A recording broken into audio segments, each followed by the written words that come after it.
Nations league football. UEFA Nations লিগের 4 semi finalist নির্ধারণ আজ। সেজন্য কোয়ার্টার ফাইনালের ফিরতি লেগে মুখোমুখি হবে Germany, Italy, France, Croatia, Portugal, Denmark ও স্পেন, নেদারল্যান্ডস। বাংলাদেশ সময় রাত 2:45টায় মাঠে গড়াবে ম্যাচ 4টি।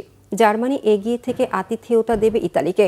গত বৃহস্পতিবার প্রতিপক্ষের মাঠে পিছিয়ে পড়ে 2-1 গোলে জিতেছিল জার্মানি।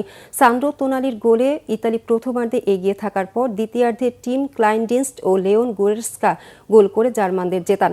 কিলিয়ান এমবাপ্পের নেতৃত্বাধীন ফ্রান্স কঠিন চ্যালেঞ্জ নিয়ে দেশের মাটিতে লড়বে ক্রোয়েশিয়ার বিপক্ষে। গত আসরের রানার্স আপ ক্রোয়াটরা আন্তে বুদিমির ও ইভান পেরিসিচের গোলে প্রথম লেগ জিতেছিল 2-0-তে। ডেনমার্কের বিপক্ষে ক্রিস্টিয়ানো রোনালদোর পর্তুগালকেও পিছিয়ে থেকে খেলতে হবে ফিরতি লেগ। প্রতিপক্ষের মাঠে 78 মিনিটে গোল খেয়ে তা আর শোধ দিতে পারেনি 2019 প্রথম আসরের শিরোপা জয়ীরা। শিরোপা ধরে রাখার মিশনে স্পেন এবার দেশের মাটিতে লড়বে নেদারল্যান্ডসের বিপক্ষে। রটেরডামে স্পেনকে নিকো উইলিয়ামস 9 মিনিটে এগিয়ে নেন।